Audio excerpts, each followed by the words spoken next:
হযরত ঈসা আলাইহিস সালামকে খ্রিস্টানেরা তারা বলেছে ওয়াকালাতিন নাসারাল মাসীহ ইবনুল্লাহ, মসিহ হচ্ছে কার ছেলে? নাউযুবিল্লাহ, বলেন সবাই নাউযুবিল্লাহ।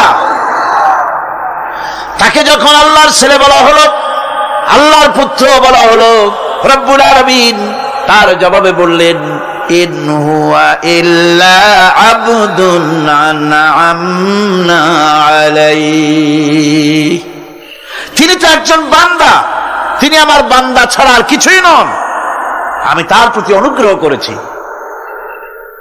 বান্দা, আমার বান্দা। আল্লাহ পাকের বান্দা হওয়ার ব্যাপারে কোন মানুষের লজ্জা থাকার কথা নয়। এমনকি আল্লাহ পাক ঈসা আলাইহিস সালাম সম্পর্কে বলছেন লা ইয়াস্তানকিফাল মাসীহু আইয়াকুনা আবদান লিল্লাহি ওয়ালাল মালাইকাতুল মুকাররাবুন। মসিহ আল্লাহর বান্দা, তাতে কখনো বিন্দুমাত্র লজ্জা তিনি পোষণ করেন নাই যে আমি আল্লাহর বান্দা, আল্লাহর গোলাম। এটা একটা কথা হইল? এরকম লজ্জা তিনি পোষণ করেনি। এমনকি তার নিকটবর্তী ফেরেশতা যারা, তারাও আল্লাহর বান্দা গোলাম হওয়ার জন্য তাদের ভিতরে কোনো লজ্জা নাই। যারা নাকি আল্লাহর গোলাম, এই ব্যাপারে যাদের মধ্যে লজ্জার সৃষ্টি হয়, আল্লাহর গোলাম এটা কেমন কথা, বান্দা হওয়াটা কেমন কথা, যারা গোলামীকে অস্বীকার করে তাদের সম্পর্কে আল্লাহ পাক বলছেন ওয়া মাইয়াস্তানকিফ আন ইবাদাতিহি ওয়া ইস্তাকবির ফাসায়াহশুরুহুম ইলাইহি জামিআ। কেউ যদি আল্লাহর বন্দেগী করার ব্যাপারে লজ্জা পোষণ করে, যদি লজ্জার কারণ মনে করে, অহংকার করে, গৌরব করে, তাহলে তারা পালাবে কোথায়, যাবে কোথায়? আমি কিয়ামতের দিন সবগুলিকে এক জায়গায় করে ফেলবো। আল্লাহ রাব্বুল আলামিন এই কোরআনুল কারীমের ভিতরে সবকিছুকে ওপেন সিক্রেট করেছেন, কোন গোপন কিছুই রাখেন নাই, সবগুলিকে খুলে খুলে বলে দিয়েছেন। আল্লাহ তাআলা বলেন ওয়া কুল্লা ইনসানিন আলজামনাহু তাইরাহু ফি উনুকি ওয়া নুখরিজু লাহু ইয়াওমাল কিয়ামাতি কিতাবান ইয়ালকাহু মানশুরা ওয়া কুল্লু ইনসানিন আলজামনাহু তাইরাহু ফি উনুকি। আমি প্রত্যেক মানুষকে, মানুষের কর্মকে তার গ্রীবা লগ্ন করে দিয়েছি। এই যে গলা, এই গলার কাছে একটা ঘুটলির মতো, একটা সিম কার্ডের মতো এইখানে আমি রেখে দিয়েছি। কোথায়? কোন গলায়? কে বলতেছেন এ কথা?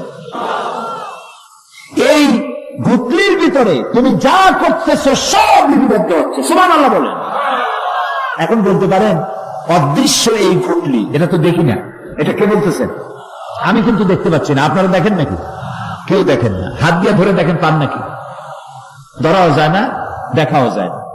আল্লাহ বলছেন আছে, তাহলে বিশ্বাস করতে এর ভিতরে সব রেকর্ড হয়ে যাচ্ছে। আপনি বলবেন এতটুকুন ঘুটলির মধ্যে, তাবিজের মধ্যে আমার সারা জীবনের সব কথার সব কাজ ঢোকে কেমনে? কেমনে না কেন? তাহলে পাল্টা প্রশ্ন করি, আপনার মোবাইলের সিম কার্ডে এত ফোন নাম্বার, এত ইমেল, এত কি বলে, এত টেক্সট, এত কিছু, আপনার আরো কি জানি আছে, মেসেজ দেওয়া হাবিজাবি আছে না, অনেক কিছু বিশ্বসুদ্ধা, এগুলো কেমনে হয়? ছোট্ট একটা সিম কার্ডের মধ্যে কেমনে হয়? শত শত টেলিফোন নাম্বারের মধ্যে ঢুকে যায়। আমার একটা টেলিফোন দিয়ে মোবাইল দিল, কোথা থেকে দিল? লিসবন। কোথায়? কি আন্দাজে কষ্ট। লিসবন হচ্ছে পর্তুগালের রাজধানী। পর্তুগালের রাজধানী, সেখানে প্রোগ্রাম ছিল, ওরা আমাকে একটা মোবাইল দিল। এটি যে কত ফাংশন আল্লাহ ভালো জানে, আমি এখনো শিখতে পারিনি। এত ফাংশন, এতটুকু একটা মোবাইলের মধ্যে। কম্পিউটারের ছোট্ট একটা মাইক্রোচিপ যন্ত্র, যে কম্পিউটার ব্যবহার করা এখন বাচ্চা ছেলেপেলেরাও জানে। এটা একটা পৃথিবীর বিস্ময়।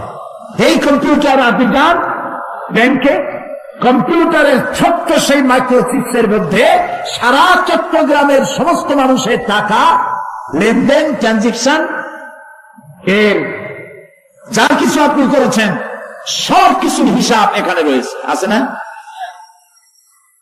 ফলে এতটুকু একটা মাইক্রোচিপসের মধ্যে এত সহস্র কোটি কোটি টাকার হিসাবপত্র লেনদেন, এই ছোট্ট জিনিসের মধ্যে ঢুকাবার মতো জ্ঞান মানুষের মাথায় দিছে কে?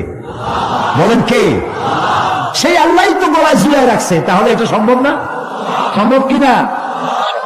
এখন এই কথাগুলি বলে আল্লাহ মানুষের ক্ষতি করছেন না উপকার করছেন? উপকার করেছেন। এটা যদি আমার বিশ্বাসে থাকে যে আমার গলার কাছে এরকম একটা সিম কার্ড আছে, একটা সিম আছে মোবাইলের মতো, এটা মনে করেন মোবাইলের একটা সিম গলায় ঝুলানো আছে, এটা সব উঠতেছে, যা বলেন তাই ওঠে, যা করেন তাই ওখানে লেখা হয়। সুবহানাল্লাহ। এই বিশ্বাস যদি আমার হয়, আমি ভালো মানুষ হয়ে যেতে পারবো। সুবহানাল্লাহ বলে আমি খারাপ কাজ করতেই পারবো না। এই জন্য আল্লাহ পরকালের এই কথাগুলি কোরআনে কারীমের মধ্যে এত বেশি করে বলেছে। মানুষের চরিত্রবান হওয়ার জন্য আল্লাহর ভয়, পরকালে বিশ্বাস, এর থেকে বড় ওষুধ পৃথিবীতে আর সব লেখা আছে। মানুষ বিশ্বাস করে না, এই হলো মূল কথা। যতক্ষণ মাহফিলে থাকে কেমন লাগে? এই যে বসে আছেন ঘন্টার পর ঘন্টা, কেমন লাগে? বেহেশতের মতো। বাড়ির কথা মনে আছে এখন? বউর কথা মনে ওঠে? ছেলে মেয়ের কথা মনে ওঠে? সুবহানাল্লাহ করতে ইচ্ছা করে না? মাজালিসুল ইলম হিয়া রাওদাতুম মিন রিয়াদিল জান্নাহ। এখানে ইলম আলোচনা করা হচ্ছে, কোরআন আলোচনা করা হচ্ছে। এটা তো রজবালি প্যারেড ময়দান নয়, এটা জান্নাতের টুকরা হয়ে গিয়েছে। বেহেশতের বাগানে বসে আছে। বেহেশতের মানুষেরা দুনিয়ার কথা চিন্তা করবে না। দুনিয়া কি? এটা পায়খানা। এখানে আসছিল পায়খানা করার জন্য, পায়খানা। আর মানুষেরা পায়খানা সাজাবার কাজে ব্যস্ত আছে। আসল ঘর ভুলে গেছে। আসল ঘর কোনটা? প্রিয় ভাই, সব মানুষ বোঝে না, ভুলে যায়। সিগারেটের প্রত্যেকটা প্যাকেটে লেখা থাকে ইহা স্বাস্থ্যের জন্য ক্ষতিকর, তারপরেও কি জানা টানে দেখছে, বিশ্বাস করে না, গা সওয়া হয়ে গেছে। এই আমলনামা তৈরি হচ্ছে, হঠাৎ করে কিয়ামতে বানায় দেওয়া হবে না। আপনার আমার বডির সাথে লাগানো ওই সিম কার্ডে সব লেখা হয়ে যাচ্ছে। কিয়ামতের দিন এগুলি হাতে দেওয়া হবে, আর আল্লাহ তাআলা বলবেন, ইকরা কিতাবাকা কাফা বিনাফসিকাল ইয়াওমা আলাইকা হাসিবা। ইকরা কিতাব, তাকে বলা হবে এবার তুমি পড়ো। কাফা বিনাফসিকাল ইয়াওমা আলাইকা হাসিবা, তোমার এই কিতাব পড়ো, আর তোমার হিসাব গ্রহণ করার জন্য কিতাবটা ভালো করে পড়ো। তোমার বুকের হিসাব নেওয়ার জন্য তুমি নিজেই যথেষ্ট। তুমি দোজখে যাবা না বেহেশতে যাবা, তুমি নিজেই সিদ্ধান্ত নাও কোথায় যাবো। তোমার নিজের কি করছিলা এখন তুমি দেখো। এই জন্য আমি বলি মাঝে মধ্যে আমরা এখন হিসাব করতে পারি এখানে বসে। আমাদের কি হওয়া উচিত? ছোটবেলার কথা মনে আছে? নাই? মনে নাই? এই যে স্কুল থেকে পলাইছিলেন, তারপরে 2 দিন পর স্কুলে গিয়ে হাজির হয়েছেন, মাস্টার জিজ্ঞেস করলো গতকাল আসো নাই কেন? তখন বললেন মা বলেছেন আমার নাকি পেটে ব্যথা হয়েছিল। এইসব স্কুল ফাঁকি দেওয়া, মার খাওয়া, মানুষের বাড়ি লিচু খাইতে গিয়ে চুরি করে কিল খাওয়া, এসব ছোট ছোট কথা মনে পড়লে এখনো হাসি পায়। এসব কথা মনে আছে না? ছোট ছোট কথা, ছোট ছোট কথাগুলি যদি মনে থাকে, তাহলে কোন হোটেলে, কোন বাগানে, কোথায় কোন পাপ করেছেন তা মনে নাই। এখন নিজে হিসাব করেন জায়গা কোথায় হওয়া উচিত, পাপ করেছেন কত, ভালো কাজ করেছেন কত, নিজে হিসাব করে দেখেন কোন দিকে যাবেন। আমরা নিজেরাই যথেষ্ট হিসাবের জন্য। আল্লাহ তাই বলবেন কিয়ামতের দিন, ইকরা কিতাবা, তোমার কিতাব তুমি পড়ো, তোমার হিসাব নেওয়ার জন্য তুমিই যথেষ্ট। আহারে, আল্লাহ রাব্বুল আলামিন বলেন, وأشرقت الأرض بنور ربها ووضع الكتاب وجاء بالنبيين والشهداء بينهم بالحق وهم لا يظلمون। পৃথিবী তার রবের নূরের ঝলকানিতে উদ্ভাসিত হবে। সুবহানাল্লাহ, সুবহানাল্লাহ। আল্লাহর নূরের ঝলকানিতে গোটা পৃথিবী উদ্ভাসিত হয়ে যাবে। আমলনামা তুলে ধরা হবে, পয়গম্বর এবং সাক্ষীগণকে হাজির করা হবে। এবং সকলের প্রতি সুবিচার করা হবে, তাদের কারো প্রতি জুলুম করা হবে না। আল্লাহ গ্যারান্টি দিচ্ছেন কারো প্রতি জুলুম করা হবে না। সুতরাং হে মানুষেরা, ইয়া আইয়ুহাল ইনসানু ইন্নাকা কাদিহুন ইলা রাব্বিকা কাদহান ফামুলাকি। হে মানুষ, তোমার পালনকর্তা পর্যন্ত পৌঁছতে তোমাকে অনেক কষ্ট করতে হবে, এরপর তুমি তার সাক্ষাৎ পাবে। কিয়ামতে তোমার সাক্ষাৎ হবে। কাজী তোমার নিজের আমলকে সুন্দর করে আমলকে তৈরি করে নাও। فَأَمَّا مَنْ أُوتِيَ كِتَابَهُ بِيَمِينِهِ فَسَوْفَ يُحَاسَبُ حِسَابًا يَسِيرًا وَيَنْقَلِبُ إِلَى أَهْلِهِ مَسْرُورًا। সুবহানাল্লাহ। যার ডান হাতে আমলনামা দেওয়া হবে, কিয়ামতের দিন আমলনামাগুলি উড়িয়ে দেওয়া হবে। ইমানদারের সামনের থেকে কোন হাতে, আর বেঈমানের পিছন থেকে বাম। হে আমলনামা যখন যার ডান হাতে আমলনামা পৌঁছে যাবে, তার হিসাব নিকাশ সহজ হয়ে যাবে। আমলনামা হাতে করে আনন্দ চিত্তে সে আপন পরিবারের সঙ্গে মিলিত হতে পারবে। সুবহানাল্লাহ। আল্লাহ কিয়ামতের দিন দয়া করে আমাদের আমলনামা আমাদের ডান হাতে দিয়ে দিও। আল্লাহ তাআলা দয়া করে আমাদের হাতে, আমাদের ডান হাতে আমাদের আমলনামা দিও। দয়া করে আমাদের আমলনামা আমাদের ডান হাতে দিও। আনন্দ চিত্তে পরিবারের সঙ্গে দেখা করে সব পরিবার, মা বাপ, স্ত্রী পুত্র পরিজন, ভাই বোন, বন্ধু বান্ধব নিয়া এক জান্নাতে থাকার তৌফিক দিও। হায় আল্লাহ, বিগত 26 বছর যারাই মাহফিলে এসেছেন তাদেরকে নিয়ে এক জান্নাতে থাকার আমাদেরকে তৌফিক দিয়ে দিও। وَأَمَّا مَنْ أُوتِيَ كِتَابَهُ وَرَاءَ ظَهْرِهِ فَسَوْفَ يَدْعُو ثُبُورًا وَيَصْلَى سَعِيرًا। আর যার আমলনামা পিছন থেকে বাম হাতে আসবে, সে তো মৃত্যুকে আহ্বান করতে থাকবে, মৃত্যুকে ডাকবে। এর থেকে যদি মরে যেতে পারতাম তাও ভালো হইত। তার আর উপায় থাকবে না, তার জায়গা হবে জাহান্নামে। নাউযুবিল্লাহ। আমরা সবাই বলি নাউযুবিল্লাহ। এরপরে আল্লাহ রাব্বুল আলামিন মিজান খাড়া করবেন, দাড়িপাল্লা। মিজান কি? দাড়িপাল্লা। ইনসাফ কি মুকদ্দাস তারাজু। ইনসাফের প্রতীক কি? তাও করতে পারেন না, চলে বল না। এটা হচ্ছে ইনসাফের প্রতীক। সুপ্রিম কোর্ট ঢাকা, সুপ্রিম কোর্টের সামনে বিশাল দাড়িপাল্লা টানানো, দেখছেন না? মানুষেরা তো বোঝে না, গ্রাম দিয়ে লোকেরা যায়, যাই একটু দেখে কয় দূরে বাবা, জামাত ইসলামের এত বড় অফিস। দাড়িপাল্লা তো জামাত ইসলামের না, এটা ইনসাফের প্রতীক। তারা ক্ষমতায় গেলে ইনসাফ করবে তা বুঝাবার জন্য এই প্রতীককে গ্রহণ করেছে। আল্লাহ যেন ইনসাফ করার তৌফিক দিয়ে দেয়। বলুন আমিন, জোরে বলেন আমিন। কিয়ামতের দিন এই দাড়িপাল্লা মিজান আল্লাহ তাআলা প্রতিষ্ঠিত করবেন, এবং এই মিজানে যার পূর্ণ পাল্লা ভারী হবে সে কৃতকার্য, আর যার পাল্লা হালকা হবে আহা সব শেষ। আল্লাহ রাব্বুল আলামিন বলেন, وَنَضَعُ الْمَوَازِينَ الْقِسْطَ لِيَوْمِ الْقِيَامَةِ فَلَا تُظْلَمُ نَفْسٌ شَيْئًا وَإِنْ كَانَ مِثْقَالَ حَبَّةٍ مِّنْ خَرْدَلٍ أَتَيْنَا بِهَا وَكَفَى بِنَا حَاسِبِينَ। আমি কিয়ামতের দিন ন্যায় বিচারের মানদণ্ড স্থাপন করব। তখন কারো প্রতি অবিচার করা হবে না। যদি কোনো আমল সরিষার দাম বলে মনে হয়, আমি তা হাজির করব। সুবহানাল্লাহ, সুবহানাল্লাহ।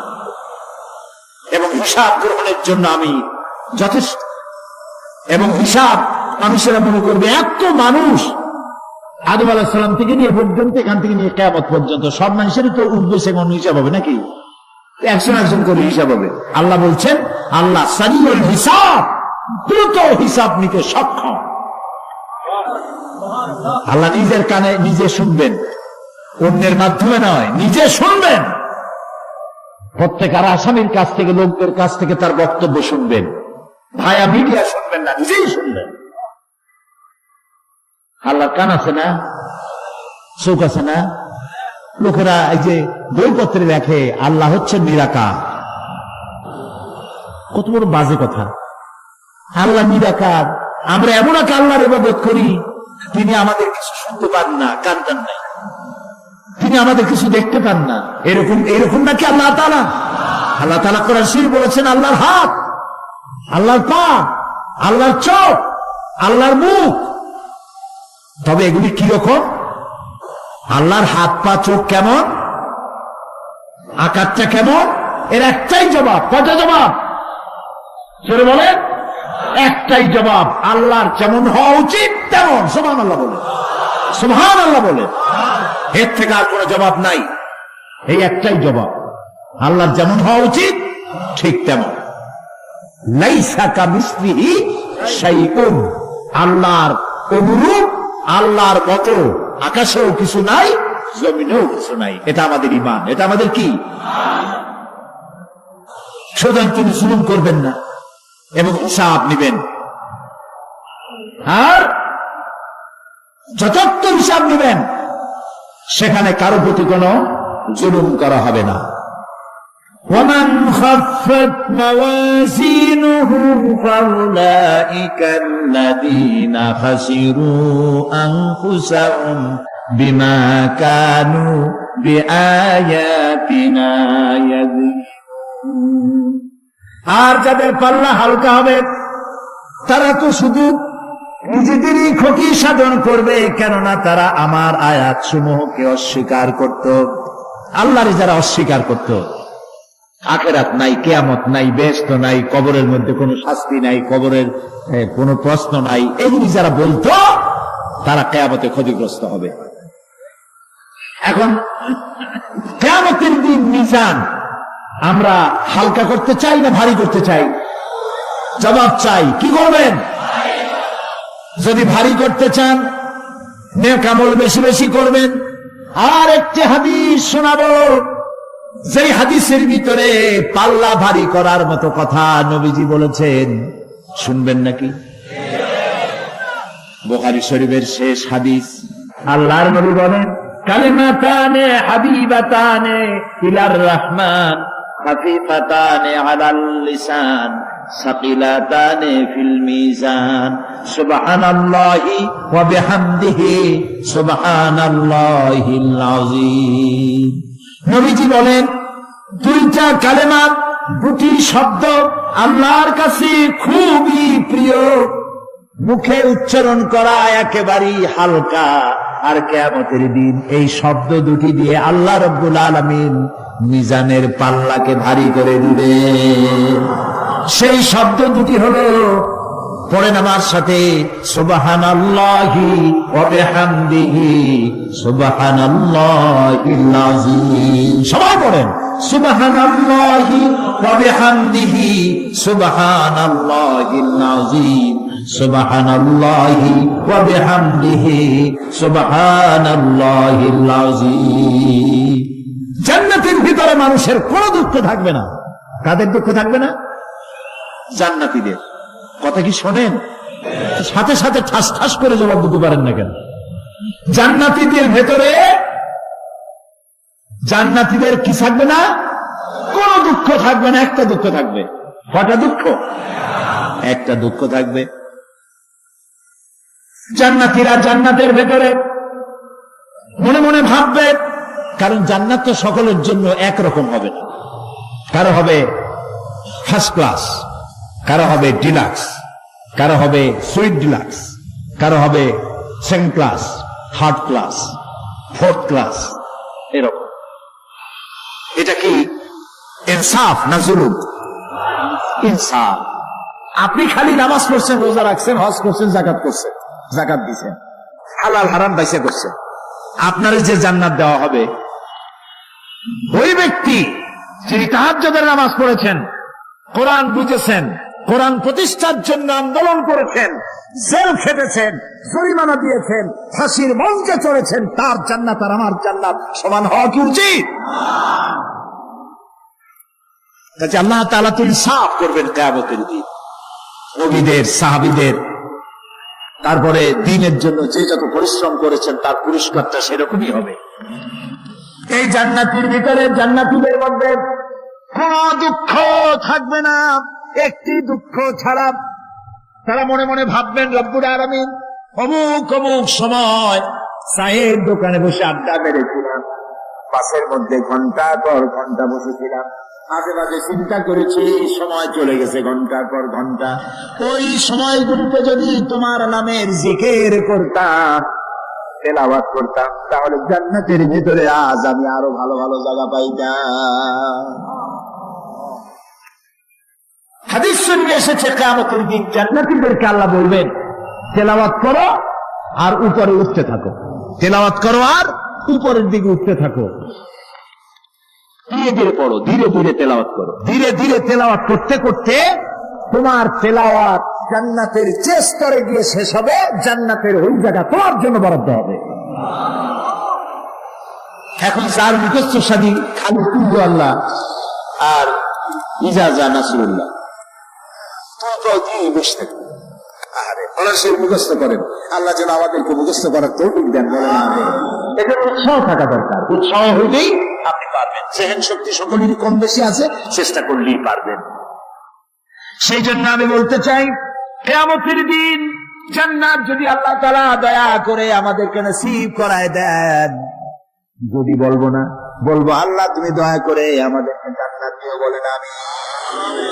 জান্নাতের ভিতরে এই দুঃখ যেন না আসে, সেই জন্য বাসে যখন চড়েন, গাড়িতে চড়েন, রিকশায় চড়েন, একা একা যাচ্ছেন, করে আল্লাহ জিকির করতে থাকেন, সুবহানাল্লাহি ওয়া বিহামদিহি, সুবহানাল্লাহিল আযীম, সুবহানাল্লাহি ওয়া বিহামদিহি, সুবহানাল্লাহিল আযীম, সুবহানাল্লাহি ওয়া বিহামদিহি, সুবহানাল্লাহিল আযীম।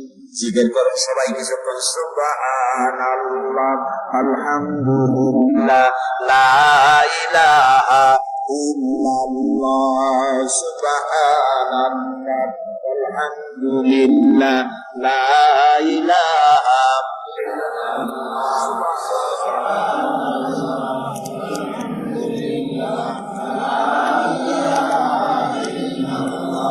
ভালো লাগে না? মজা লাগে না?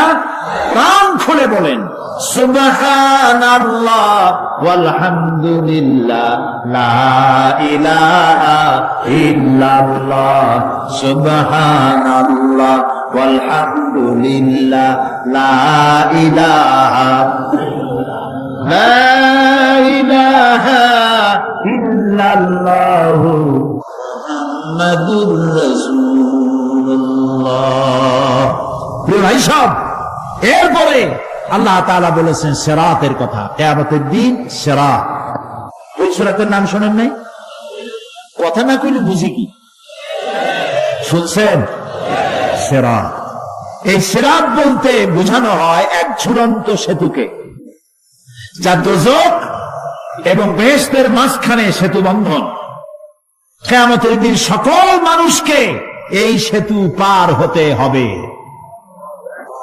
তখন মুমিন ব্যক্তিরা সফলভাবে তা পার হয়ে যাবে, আর এ কাজে ব্যর্থ হবে সে, যে ব্যক্তি ব্যর্থ হবে সে জাহান্নামে নিক্ষিপ্ত হবে। আল্লাহ আল্লাহ আল্লাহ। আল্লাহ রাব্বুল আলামিন বলেন, ওয়া ইম মিনকুম ইল্লা ওয়ারিদুহা কানা আলা রাব্বিকা হাতমান মাকদিয়া সুম্মা নুনাজ্জিল্লাযীনা ইত্তাকাও ওয়া নাযারু যালিমিনা ফীহা জাসিয়া। তোমাদের মধ্যে সকলেই তা পার হবে। এটা আপনার রবের ফয়সালা, আপনার আল্লাহর ফয়সালা। এরপর আমি খোদা বিরুদ্ধের উদ্ধার করব, আর জালিমদেরকে সেখানে নত জন অবস্থায় ছেড়ে দেব, মানে জাহান্নামের মধ্যে নিক্ষিপ্ত হবে, আর ঈমানদারেরা পার হয়ে চলে যাবে। আল্লাহ তাআলা যেন দয়া করে আমাদেরকে সিরাত গতিতে, বৈদ্যুতিক গতিতে আল্লাহ যেন আমাদেরকে পার করে দেন। বলেন আমিন, সবাই বলেন আমিন। এরপরে শাফাত, শেষ দিবসের প্রতি বিশ্বাসী প্রত্যেক ব্যক্তি সুপারিশ বা শাফাতের বিষয়টা বিশ্বাস রাখতে হবে। দুটি সত্যের ভিত্তিতে শাফাত হবে। সুপারিশকারী সুপারিশের জন্য আল্লাহর অনুমতি লাগবে, আর শাফায়াতকৃত ব্যক্তির জন্য আল্লাহর সন্তুষ্টি প্রয়োজন। এই দুটি সত্য। প্রথম সত্যের প্রতি ইঙ্গিত করে আল্লাহ তাআলা বলেছেন, যেটা আমরা আয়াতুল কুরসির মধ্যে পড়ি, মান যাল্লাযী ইয়াশফাউ ইনদাহু ইল্লা বিইজনিহি। এমন কে আছে যে অনুমতি ব্যতীত আল্লাহর কাছে সুপারিশ করতে পারে? আছে কেউ? কেউ নেই। একথা মনেই করবেন না যে কোন পীর সাহেবের কাছে মুরিদ হইছেন, আমি এরকম পীরের খবরও জানি, আমি পীর বললি আপনারা মনে করবেন না যে আমি পীর বিরোধী লোক, এটা মনে করবেন না। কিন্তু ভালো ভালো পীর আছে যারা ব্যবসা করে পীরগিরি করিয়া, শুধু ব্যবসায়ী করে না, ওয়ায়াসুদ্দুনা আন সাবিলিল্লাহ। সূরা তাওবা, ইন্না কাসীরাম মিনাল আহবারি ওয়ার রুহবান লায়াকুলুনা আমওয়ালান নাস বিল বাতিল ওয়ায়াসুদ্দুনা আন সাবিলিল্লাহ। আহলে কিতাবদের মধ্যে এই ধরনের অনেক পীর দরবেশ আছে। কে বলতেছেন? আল্লাহ। আল্লাহ বলতেছেন আছে। তারা কি করে? তারা জনগণের মালকে বাতিল পন্থায় ভক্ষণ করে, জনগণকে এমন একটা ভাব দেখায় যে আমাদেরকে হাদিয়া তওবা দিতে পারলে, আমাদের কদমবুসি দিতে করতে পারলেই বেহেশতে চলে যাবা, কারণ আমরা হলাম আল্লাহর এজেন্ট। নাউজুবিল্লাহ। পাও দুইখানা আগেই বাইর করে রাখে যাতে লোকেরা কিছু একটা করতে পারে।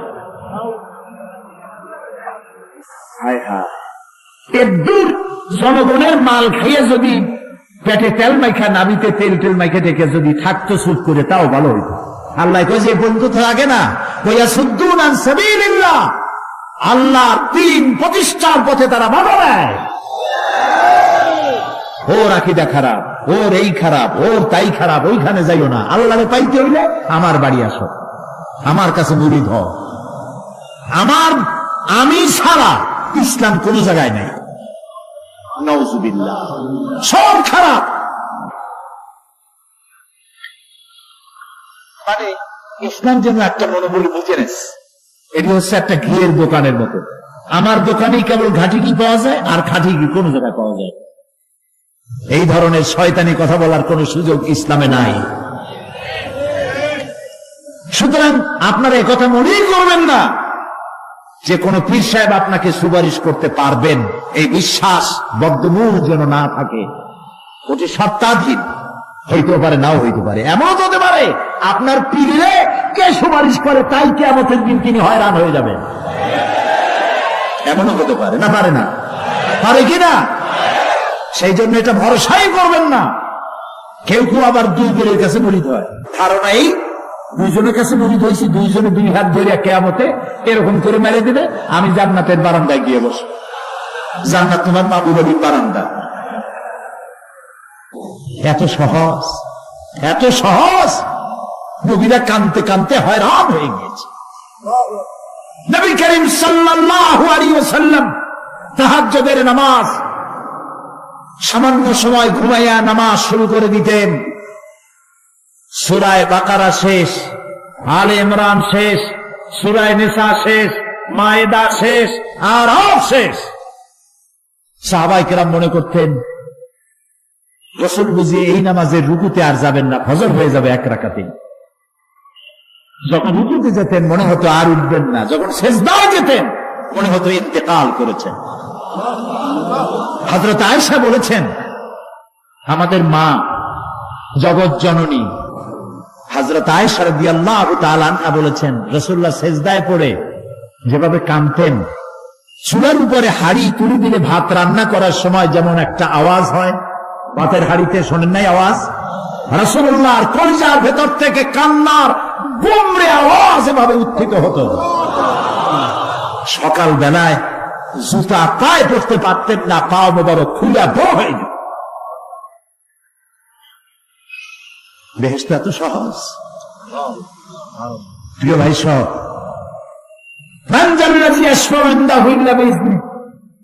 কার ক্ষমতা আছে আল্লাহ পারমিশন ছাড়া কথা বলে সুপারিশ করে?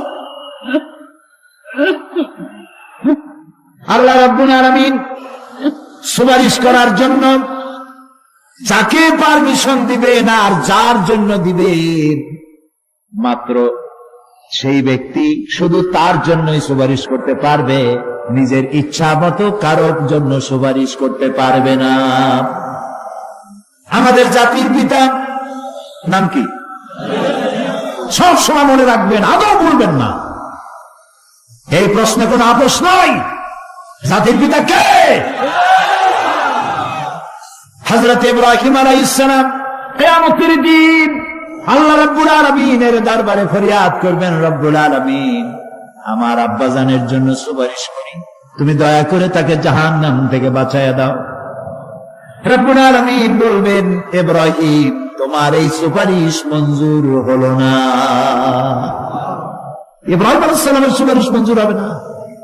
আল্লাহ তাআলা বলবেন, ইব্রাহিম আজর তোমার পিতা হতে পারে, কিন্তু আমার খলিলকে আগুনে ফেলার ষড়যন্ত্রে লিপ্ত ছিল, আমি তারে ক্ষমা করব না। নবী করিম সাল্লাল্লাহু আলাইহি ওয়াসাল্লামকে প্রশ্ন করা হয়েছে, রাসূল আপনার মা বাপের অবস্থা কি হবে?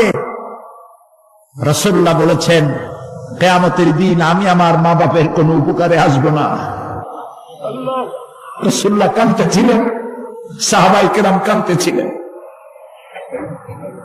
বিষয়টা এত সহজ না।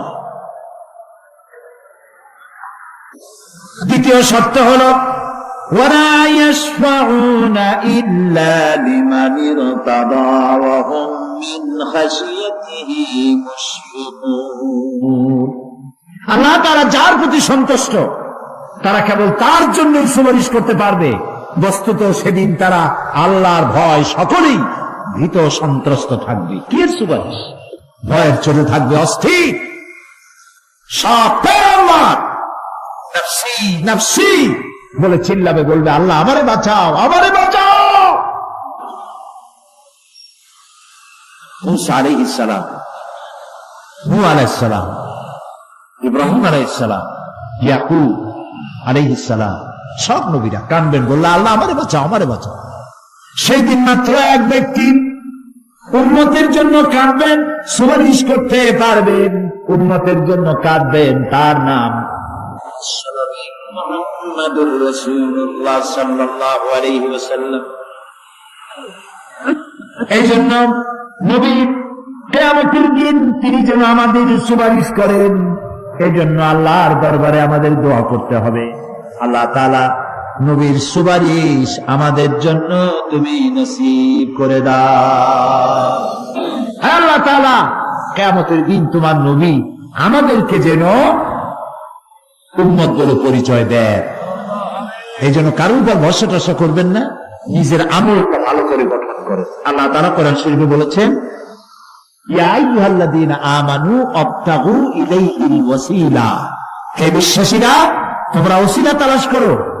এইটার একটা ভুল অর্থ করেছে লোকেরা, তারা বলেছে ওসিলা তালাশ করো মানে, আবার বলে কি যার পীর নাই তার পীর শয়তান। নাউযু বিল্লাহ। তাহলে ইমাম আবু হানিফা রাহমাতুল্লাহ আলাইহির পীরকে, ইমাম শাফিঈর পীরকে, সাহাবায়ে কেরামদের পীরকে। কাজে এই সমস্ত বেয়াদবির কথা আদৌ বলা উচিত নয়, এগুলি বেয়াদবিপূর্ণ কথা।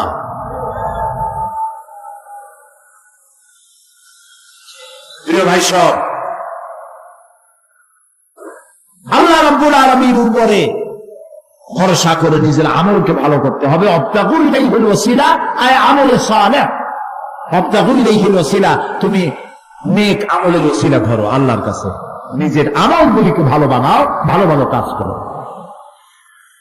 সুপারিশ সম্পর্কে সর্বশেষ কথা বলতে চাই, আল্লাহ রাব্বুল আলামিন বলেন কুল লিল্লাহিস শাফাআতু জামিআ লাহু মুলকুস সামাওয়াতি ওয়াল আরদি সুম্মা ইলাইহি তুরজাউন। হে নবী, স্পষ্টভাবে জানিয়ে দিন, সমস্ত সুপারিশ কেবল আল্লাহর ইখতিয়ারাধীন। কে বলতেছেন? শুনতেছেন কথা? কে বলতেছেন? আবার শোনাই, আল্লাহ তাআলা বলছেন কুল লিল্লাহিস শাফাআতু জামিআ। বলে দিন হে নবী, সুপারিশের সমস্ত ব্যাপারটি কেবলমাত্র আল্লাহর ইখতিয়ারাধীন। আসমান এবং জমিনে তারই সাম্রাজ্য বিস্তৃত, অতঃপর তারই কাছে তোমাদের সকলকে ফিরে যেতে হবে। সুপারিশের মালিক কেউ নয়, আল্লাহ নিজেই। তিনি যাকে পারমিশন দিবেন, যার জন্য পারমিশন দিবেন, তা ছাড়া আর কোনো উপায় নেই। প্রিয় ভাই সব, এতক্ষণ যে আলোচনা করলাম এর দ্বারা প্রমাণিত হলো এ দুনিয়া ক্ষণস্থায়ী এবং আখিরাত চিরস্থায়ী। সুবহানাল্লাহ বলবেন না? এ দুনিয়া কি আর আখিরাত কি? দুনিয়ার মহব্বত, আমরা কোনটার মহব্বত করি, আখিরাত না দুনিয়া? কোন বলতে লজ্জা করে? দুনিয়ার ভালোবাসি বেশি, এতে কোনো সন্দেহ আছে? নবীজি বলেছেন লাউ কানা লিইবনি আদামা ওয়াদিন মিন যাহাবিন লাহাব্বা ইয়াকুনা লাহু সানিন। যদি একটা আদম সন্তানকে যদি একটা মাঠ ভরে সোনা দেওয়া হয়, সে ব্যক্তি বলবে আল্লাহ আমারে যদি আরো একটা মাঠ ভরে সোনা দিতে ভালো হইতো। নবীজি বলেন আদম সন্তানের পেট কবরের মাটি ছাড়া কোনো কিছু দিয়া ভরবে না। এই দুনিয়ার পিছনে দৌড়ায় কোনো লাভ নাই।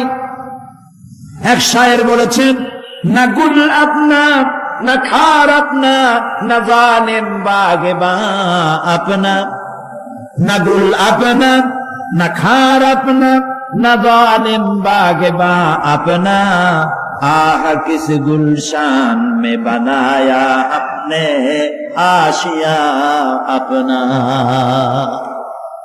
না গুল আপনা না খার আপনা, এ ফুলও আমার নয়, ও কাঁটাও আমার নয়। না জানেন বাগে বা আপনা, না আমার এই ফুলের বাগানটা আমার, ফুলের বাগানও আমার না, ফুলও আমার না, এমনকি ফুলের কাঁটাটাও আমার না। আহ কিস গুলশান মে বানায়া हमने आशिया अपना। আরে কি ফুল বাগানে আমার বাড়ি বানাইলাম, এর তো কিছুই আমার না, সবই তো পর। পরে দেখেন কেউ আপনার আপন নয়। ছেলে পেলেগুলি ছোট্ট ছোট্ট বাচ্চা, যাদের কোলে না নিলে আপনি শান্তি পান না, ওই বাচ্চাও বলবে মা আব্বার কাছে আমার নিও না, আমার ভয় করে। রাত্রে যদি মরেন, একা একই স্ত্রীও আপনার মৃত্যু লাশ নিয়ে আপনার কাছে থাকতে পারবে না। কি নিষ্ঠুর এই পৃথিবী! এই পৃথিবীকে আমরা ভালোবাসছি, মহব্বত করতেছি, এই পৃথিবীর জন্য সব করি, চুরি ডাকাতি জেনা ব্যভিচার মিথ্যা কথা, ক্ষমতায় যাওয়ার জন্য পাগল। ভাঙবো মারো, চুরি করো, ডাকাতি করো, শয়তানি বদমাশি সমানই করছে মানুষ। এই পৃথিবী এক পরস্ত্রী, পরমা সুন্দরী নারী, পরের যতই সুন্দরী স্ত্রী হোক তার দিকে তাকায় থাকে কোনো লাভ আছে? তাও কইতে পারলেন না। কোন লাভ আছে? লাভ কি? অত দিয়া হয়ে গেছে। অবিবাহিত হইতো তাহলে প্রস্তাব দিয়ে দেখতেন আপনার কপালে আছে কি নাই। বিয়ে হয়ে গেছে। এই পৃথিবী এক পরমা সুন্দরী পরের স্ত্রী, এটার প্রতি ভালোবাসা করে কোনো লাভ নাই। এটারে কেউ খাইতে পারে না, ও সবাই খায়। ঠিক তো কইছেন, হয়তো বোঝেন নাই। এই পৃথিবীর 1 ইঞ্চি মাটির জন্য দেখেন না শহরে কি করে, বাড়ির পাশে বাড়ি উঠাইছে, 1 ইঞ্চি জমি ছাড়বে না। হায় হায়, আর একজনের রাস্তা পাক আর না পাক, জমিন ছাড়বো না। অন্যের জমিন দখল করায় কি মজা পায়। হায়, অন্যের জমিন দেওয়ার জন্য পাগল হয়ে যায় মানুষ। দুনিয়াকে ভালোবাসে, 1 কাঠা জমির জন্য, 1 আঙ্গুল জমিনের জন্য মামলা মোকদ্দমা, জজ কোর্ট, হাইকোর্ট, সুপ্রিম কোর্ট, তারপরেও ছাড়ে না। ঠিক না? এই জমিনটা এত ভালোবাসলেন, এত মামলা মোকদ্দমা করলেন, এই জমিনের 1 ইঞ্চিও খেতে পারবেন না, বরং মরে দেখেন জমিন হা করে আপনাকে গিলে ফেলে দেবে। আপনার হাড্ডি গুড্ডি গুস্ত শুদ্ধা মিশে যাবে এই পানিতে। পৃথিবীকে ভালোবাসে কোনো লাভ নাই। স্ত্রী পুত্র পরিজন যার যতটুকু পাওনা দিবেন, ভালোবাসবেন, কিন্তু মূল ভালোবাসা কলিজাটা ভরা থাকবে আল্লাহর জন্য। কার জন্য? স্ত্রীর ভালোবাসা স্ত্রীকে দিবেন, মায়ের শ্রদ্ধা, বাপের শ্রদ্ধা, সন্তানের ভালোবাসা আলাদাভাবে দিবেন। আর সব থেকে যিনি ভালোবাসা পাওয়ার দাবিদার, তার জন্য রাতের বেলায় জাগুন, সিজদা দিয়ে কাঁদতে থাকুন। এই চোখ দুটা কে দিছে? এই জিহ্বা কে দিছে? এই কান কে দিয়েছেন? এই সুন্দর শরীর কে দিয়েছেন? বলার তৌফিক, শোনার তৌফিক কে দিয়েছেন? এই হক আদায় করতে গভীর রাত্রে জাগতে হবে, পাইকারি দরে ঘুমায়েন না, একটু জাগুন, শেষ রাত্রে উঠুন, শেষ রাত্রে জেগে প্রেম করুন আল্লাহর সাথে। প্রেম কি ঢোল পিটাই করা যায়? ইনকিলাব, সংগ্রাম, এইসব পত্রিকায় বিশাল হেডিং দিয়ে কেউ প্রেম করে? বিজ্ঞাপন দিয়ে, টেলিভিশনে বিজ্ঞাপন দিয়ে প্রেম করে। প্রেম করে কিভাবে? গোপনে। আর মিলিত হয় নির্জনে। সবচাইতে বড় প্রেমিক হবে নিজে হতে হবে, আর আল্লাহকে সব থেকে বেশি ভালোবাসা দিতে হবে। সেজন্য আল্লাহ রাব্বুল আলামিন বলেছেন প্রেম করার জন্য কিছুটা নির্জনতা প্রয়োজন। এজন্য দিনের আলোতে ওয়াজআলনা নাহারা মাআশা, রাত বানা দিন বানাইছি রুজি রোজগার করার জন্য। ওয়াজআলনা লাইলা লিবাসা, আর রাত বানাইছি শান্তির বাহন হিসাবে, আচ্ছাদন। সূর্যের আলোর ঝলকানি চলে গেছে, আলোর তীব্রতা আর নাই। গোটা পৃথিবীর উপরে আমি একটা কালো চাদর দিয়ে ঢেকে দিলাম রাতের আধার, আর একেবারে অন্ধকার না করে আকাশে ডিম লাইটের মতো করে কতগুলি তারা জ্বালাইয়া দিলাম। এখন কেউ জেগে নাই, সব ঘুমানো। আমার প্রেমিক কে আছো? উজু করে সিজদায় পড়ে যাও, সিজদায় পড়ে যাও, কান্দো, গুনাহ মাফ চাও, যা করেছ মাফ চাও। তুমি গুনাহ করেছ আর আমি মাফ করার মালিক। ইন্নাল্লাহা ইয়াগফিরুয যুনুবা জামিআ, সব মাফ করে দেব, গুনাহগুলি দেখে দিয়া বদলায় দেব। আমার কাছে কাঁদো, চোখের পানি ফেলো। প্রিয় ভাই, সব রাতে জাগতে শিখুন। রাসূলুল্লাহ বলেছেন ওর থেকে ভালো স্বামী আর দুনিয়ায় নাই। কে বলেছেন? রাসূলুল্লাহ বলেছেন ওর থেকে ভালো স্বামী আর দুনিয়ায় নাই, যে গভীর রাত্রে নিজে জেগে তাহাজ্জুদ রুজু করে নিজের বউরে উঠায়। বউ উঠতে চায় না, পানি এনে বউর মুখের উপরে ছিটায় দেয়, ওঠো বিবি একসাথে তাহাজ্জুদের নামাজ পড়ি। রাসূলুল্লাহ বলেছেন ওর থেকে ভালো বউ পৃথিবীতে আর নাই, যে বউ রাতের বেলায় ঘুমের থেকে জেগে তাহাজ্জুদের উযু করে, স্বামীরে উঠাইতে চেষ্টা করে, ওঠে না, উযুর পানি স্বামীর চেহারায় ছিটায় দেয় আর বলে স্বামী ওঠো একসাথে তাহাজ্জুদের নামাজ পড়ি। এই পৃথিবীতে আমাদের ভালোবাসা যেন শেষ না হয়, এক জান্নাতে যেন থাকতে পারে। কাঁদো, ওঠো, গভীর রাত্রে তাহাজ্জুদের নামাজ পড়ে মাথাটা নিচু করে গুনগুন করে গাইতে থাকেন, ইয়া আল্লাহু পড়েন, ইয়া আল্লাহু, ইয়া রহমানু, ইয়া রহিমু, ইয়া হাইয়ু, ইয়া কাইয়ুম। প্রাণ দিয়া বলেন ইয়া আল্লাহু, ইয়া রহমানু, ইয়া রহিমু, ইয়া হাইয়ু, ইয়া কাইয়ুম। ইয়া আল্লাহু, ইয়া রহমানু, ইয়া রহিমু, ইয়া হাইয়ু, ইয়া কাইয়ুম। তাহাজ্জুদের নামাজ পড়ে এভাবে আল্লাহরে ডাকে দেখেন, চোখ দিয়া পানির বন্যা নেমে আসে যদি ঈমান একটুও থাকে। এই কান্না, নবীজি বলেছেন জাহান্নামের ভয়তে আমার সাথে না ফরমানি করেছে। এই শরমে পড়ে বান্দা যখন চোখ দিয়া পানি ছেড়ে দেয়, ওই চোখের পানি নাকের অর্ধেক আসতে না আসতে আমি আমার বান্দারে মাফ করে দেই।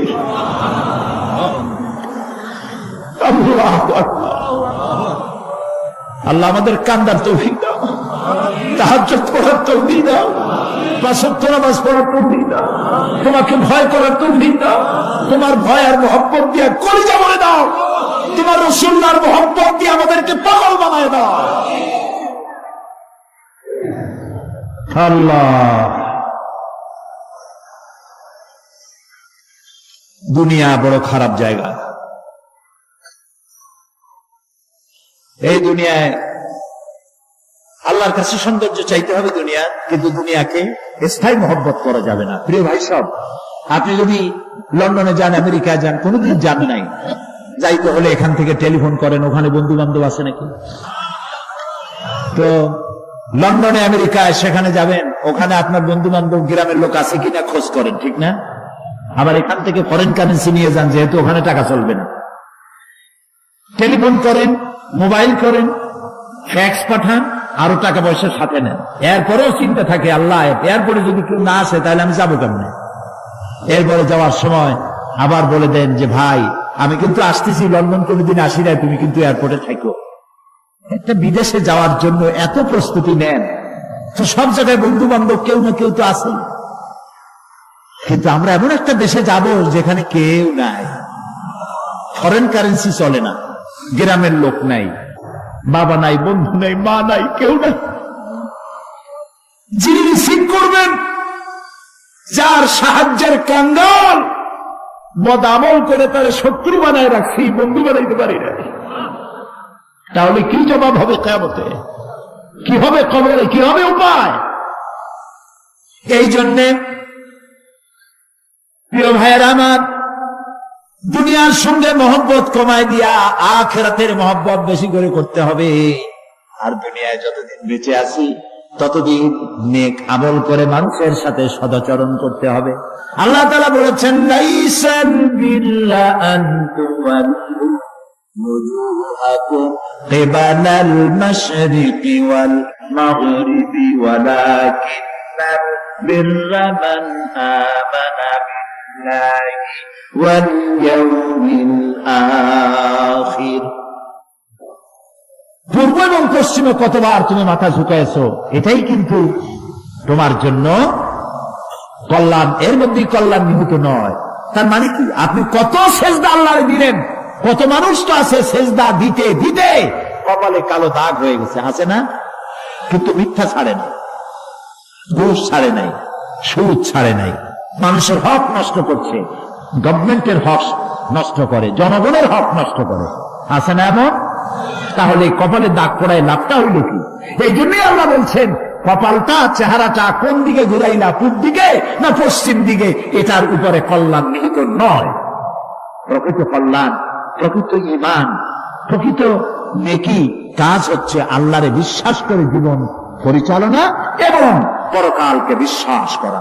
আল্লাহ যেন সেই বিশ্বাসে আমাদেরকে ধনী বানায় দেন, আমরা বলি আমিন। আজ এ পর্যন্ত, আগামীকাল আরো কথা বলবো। এ কথাগুলি আল্লাহর, এ কথাগুলি কার? আল্লাহ যেন আমাদেরকে আমল করার তৌফিক দেন। পয়গম্বরের ছেলে পর্যন্ত বিগড়ে গেছে। নূহ আলাইহিস সালাম আল্লাহর পয়গম্বর, ছেলে কাফের। লূত আলাইহিস সালাম আল্লাহর পয়গম্বর, স্ত্রী কাফের। আছে না? হেদায়েতের মালিক কে? দেখেন, ফেরাউন কাফের, স্ত্রী আসিয়া মুমিনা। সুবহানাল্লাহ বিহামদি। চিন্তা করা যায় হেদায়েত কত বড় নিয়ামত। ফেরাউন তাকে চাপ দিয়েছে মানসিক ভাবে, বলেছে আমার উপর ঈমান আনো, মূসা আলাইহিস সালামের উপর ঈমান ছেড়ে দাও, তাকে বাদ দাও, মূসা আলাইহিস সালামের আল্লাহর উপর বিশ্বাস প্রত্যাহার করো। আসিয়া বলছি তোমার উপর ঈমান আনবো, তুমি যে কেমন খোদা, আমার চাইতে ভালো তো কেউ জানে না, আমি তোমারে খোদা বলে মানি না।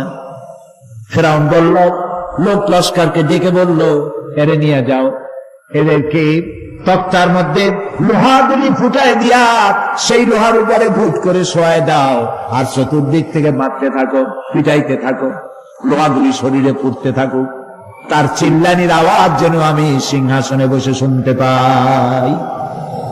আল্লাহর এই বান্দিকে তক্তার উপরে হাজার লোহা পিটাইয়া তক্তা উল্টায় দিয়েছে, লোহাগুলি কি হয়েছে? খারাপ হয়ে গেছে। ওর উপরে ভূত করে শোয়াইয়া পিটানো শুরু হয়েছে। হযরতে আসিয়া প্রাণ ভিক্ষা চাইবেন না। কোরআনে কারিমে রব্বুল আলামিন বলেন, হযরতে আসিয়া কাঁদতে লাগলেন আর বলতে লাগলেন, রব্বুল আলামিন, আমি জালিমের জুলমের মধ্যে পড়েছি। আয় আল্লাহ তাআলা, এই জুলুম থেকে ফেরাও এবং তার সাথী সঙ্গীদের জুলুম থেকে আমারে বাঁচাও, আর তোমার কাছে জান্নাতের ভিতরে আমার জন্য একটা ঘর বানাইয়া দিও, আমাকে ঈমানের মওত দিও। রব্বুল আলামিন ফেরেশতাদেরকে অর্ডার করলেন, আমার ফেরেশতারা আসমানের দরওয়াজাগুলো খুলে দাও, আমার আসিয়া যেন আমার জান্নাত দেখে তার রূহ যেন জান্নাতের দিকে পরওয়াজ করতে পারে। হেদায়েত আল্লাহ যারে দেন, আগুনের উপরে দাঁড়িয়ে সে আগুনের অগ্নি পরীক্ষা দিয়ে হেদায়েতের উপরে টিকে থাকে, আর কপালে যার নাই হেদায়েত থেকে বিগড়ে যায়। এই জন্য আল্লাহর কাছে এই দোয়া করতে হবে, রব্বানা লা তুযিগ কুলুবানা বা'দা ইয হাদাইতানা ওয়া হাব লানা মিন লাদুনকা রাহমাতান ইন্নাকা আনতাল ওয়াহ্হাব। কে জিজ্ঞেস করবেন? কে জিজ্ঞেস করবেন? বান্দাকে আল্লাহ, আল্লাহ নিজে বান্দাকে জিজ্ঞেস করবেন। ইরা পড়েন, আল্লাহুম্মা হাসিবনি হিসাবান ইয়াসীরা। মানুষের যে সাধারণ হিসাব হবে সে সম্পর্কে আল্লাহ পাক বলেন, ইয়াউমাইযিন তু'রাদুনা লা তাখফা মিনকুম খাফিয়া। সেদিন তোমাদের হিসাব নিকাশ পেশ করা হবে এবং তোমাদের কোনো বিষয় গোপন রাখা হবে না, কিচ্ছু গোপন থাকবে না, সব প্রকাশিত হয়ে যাবে। ইন্না লিল্লাহি ওয়া ইন্না ইলাইহি রাজিউন। আল্লাহ তাআলা বলেন, ইয়াউমাইযি ইয়াসদুরুন নাসু আশতাতান লিয়ুরাউ আ'মালাহুম ফামান ইয়া'মাল মিসকালা যাররাতিন খায়রান ইয়ারা ওয়া মান ইয়া'মাল মিসকালা যাররাতিন শাররান ইয়ারা। সেদিন মানুষকে বিভিন্ন দলে বিভক্ত করা হবে, সব এক জায়গায় থাকবে হাসরে মানুষ। তখন আসামি খুনি, এই যে বিরাট মাহফিল, বিশাল মাহফিল, এর মধ্যে চোর ডাকাত খুনি এই জাতীয় লোক থাকতে পারে না? পারে কি? তারা কিন্তু এখন নিরাপদ, যেহেতু পুলিশও দেখতেছে না আর র্যাবেও দেখতেছে না, খুব নিরাপদ। কিন্তু হঠাৎ করে যদি বলা হয় এই সমাবেশের ভিতরে সন্ত্রাসী কারা, তাদেরকে আমরা শনাক্ত করেছি, তারা আলাদা হয়ে যাও, তখন অবস্থাটা কেমন হবে? মওতের শামিল হয়ে যাবে, ঠিক না? সমস্ত মানুষেরা হাসরের মাঠে একসাথে থাকবে, হঠাৎ করে হুকুম হবে, আওয়াজ হবে, ওয়ামতাজুল ইয়াওমা আইয়ুহাল মুজরিমুন। অপরাধীর দলেরা আলাদা হয়ে যাও। নেককার থেকে তারা তখন আলাদা হয়ে যাবে, দলে দলে বিভক্ত হয়ে যাবে, বিভক্ত হবে এবং তাদের কৃতকর্ম তাদেরকে এই জন্য করা হবে যাতে করে তাদের কৃতকর্ম তাদেরকে দেখানো যায়। অতঃপর কেউ যদি সরিষা পরিমাণ ভালো কাজ করে পুরস্কৃত করা হবে, সরিষা পরিমাণ খারাপ কাজ যদি করে দেখানো হবে এবং সেজন্য তাকে তিরস্কার ভোগ করতে হবে, শাস্তি দিতে হবে। প্রিয় ভাই সব, সেই কঠিন হাসরের ময়দানে সমস্ত মানব গোষ্ঠীকে একত্রিত করা হবে। আমল নামা বলতে সেখানে বোঝানো হয় আমল নামা উপস্থিত করা হবে, যাতে মানুষের সকল ধরনের কর্মগুলিকে লিপিবদ্ধ করে রাখা হয়েছে। আল্লাহ তাআলা বলেন, وَوُضِعَ الْكِتَابُ فَتَرَى الْمُجْرِمِينَ مُشْفِقِينَ مِمَّا فِيهِ وَيَقُولُونَ يَا وَيْلَتَنَا مَا لِهَذَا الْكِتَابِ। আর আমল আমার সামনে রাখা হবে, তাতে যা লেখা আছে তার কারণে আপনি অপরাধীদেরকে ভীত এবং সন্ত্রস্ত দেখতে পাবেন। আল্লাহ তাআলা বলছেন আমলনামা হাতে এসে যাবে এবং এই হাতে আমলনামা পাওয়ার পর তারা বলবে মালি হাযাল কিতাব লা ইউগাদিরু সাগীরাতান ওয়ালা কাবীরাতান ইল্লা আহসাহা। এটা কি আশ্চর্য কিতাব! বড় বড় পাপ যা করেছি তাও লেখা হয়েছে, ছোট ছোট পাপ যা করেছি তাও লেখা হয়েছে। ওয়াজাদু মা আমিলু হাদিরান ওয়ালা ইয়াযলিমু রাব্বুকা আহাদা। যা যা তুমি আমল করেছিলে সমস্ত কৃতকর্ম কাগজে পত্রে লেখা আছে। তোমার রব কারো প্রতি জুলুম করবেন না। আমাল্লাহু বিযাল্লামিন লিল আবিদ। আল্লাহ তাআলা বান্দার উপরে কখনো জুলুম করেন না। এগুলি সব উপস্থিত হয়ে যাবে, বিশ্বাস করেন? এইখানে মাত্র কয়েকজন লোক কইলজি এটা তো ঈমানের প্রশ্ন। এসব কথা যা বলা হলো বিশ্বাস করেন? আল্লাহ যেন এই বিশ্বাস আমাদের কলিজার মধ্যে গেড়ে দেন, বলেন আমিন।